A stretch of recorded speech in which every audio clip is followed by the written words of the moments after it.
Alright, y'all, welcome back to another video. Today we're going to be doing some fixing on the FLD. So, the clutch on the AC compressor went bad, so I bought a new one, and that is what we are going to replace today. It's going to be pretty easy, pretty straightforward. One bolt here, right? And we got one bolt there for this bracket, one bolt right here, and we got one there and one there. So yeah, and then we also have a new AC dryer. And then after we're done with all this, I'm going to show you guys how to use a small vacuum pump and a gauge set from Harbor Freight. So I'll show you guys how to pull a vacuum if you have no Freon in your system and properly refill it and everything like that. So let's get to it. All right, guys, so we got the belts off. Had to freaking put some Freon on all this stuff. That stuff right there works better than WD-40. Not sponsored. So yeah, this clutch is basically destroyed.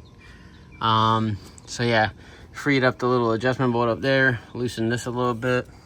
Now we're good. So now, probably gonna do one of two things. I'm gonna take this bracket off that's holding this bad boy on right here.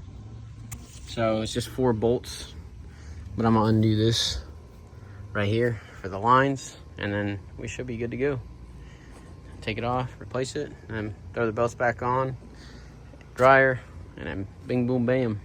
Also, I want to note one thing. When you're working on the adjustment bolt, it's a 19 or 3/4. 19 or 3/4 for this one, for this bolt as well. These are 14 mil. If you're gonna do it the hard way, take all four bolts off. Yeah, don't do it the hard way.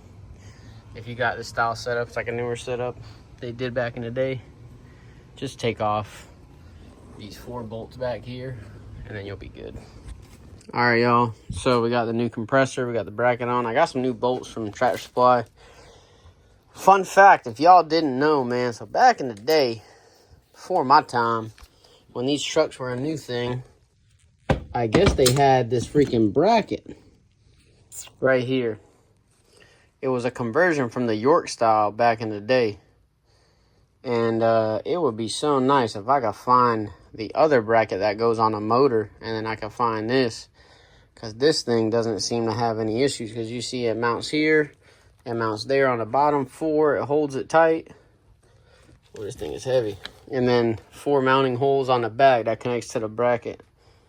Man, that's so much simpler than what I got.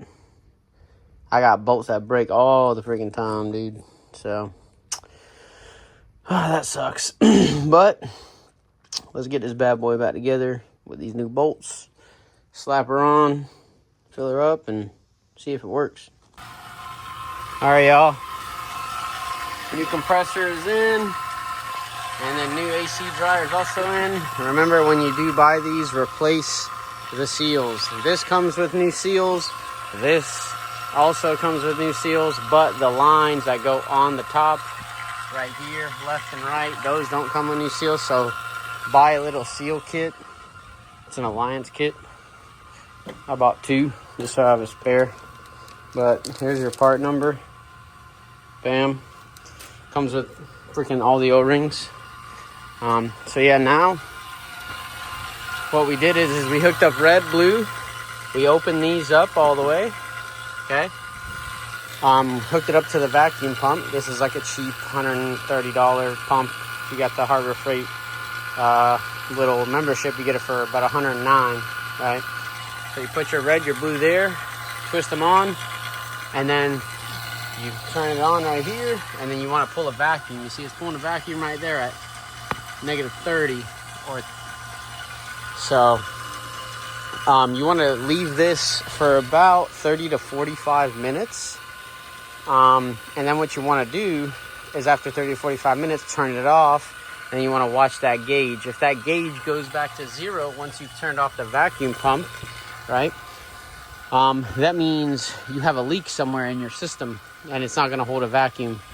So, yeah, when I get to that part, I'll pick up the camera again, but we're getting there, boy, slowly but surely. She runs and drives, so just got to get that roof fixed here soon once I can get some AC so I could drive it down to get it fixed. All right, close this one, open these, close the rest, and then you open that, and then you just shake. You see it going right there. All right, guys, we got cold AC.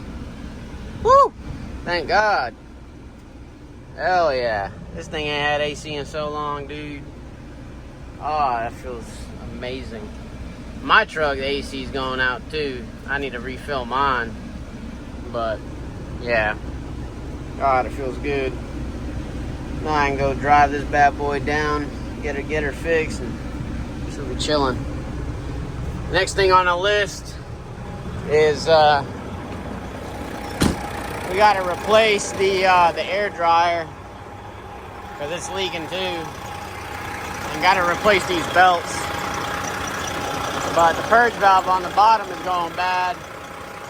But other than that, it's looking pretty good. So that'll be it for this. I got to clean all this mess up. All right, y'all. So as y'all seen, we got the FLD's AC back up and running. I gotta buy 2 of those belts because it's squealing. It's not holding a vacuum, unfortunately. Probably the seals for the expansion valve are bad. That's probably the only thing it could be. For a truck to be sitting as long as this one has, it's been sitting for the last, 6 years. All the seals are gonna go bad for whatever you got. You know, wheel seals, this, that, and the third. So that truck's going to be getting some loving, but it's going to be worth it in the end because I want to drive that thing. I'm going to make that truck just as cool as the Classic. I promise y'all that. And we're going to make some money with it. So, but once again, guys, don't be scared to ever buy an old truck, dude. I'd prefer an old truck like that 97 FLD than some new Cascadia junk with DEF, EGR, DPF, flux capacitors, like all that stuff. You know, that truck has, 4 sensors that could go bad? Not even 4, I think it's 3. Maybe 4. Like 4 main sensors that could cause the truck not to start. Alright. All the other, like water pressure sensor, coolant temp sensor, and I mean, the truck will still start, drive. But anyways, enough of my rant. Hope y'all enjoyed, man. And yeah, make sure to like, comment, subscribe. And I'll see y'all on the next one. Peace.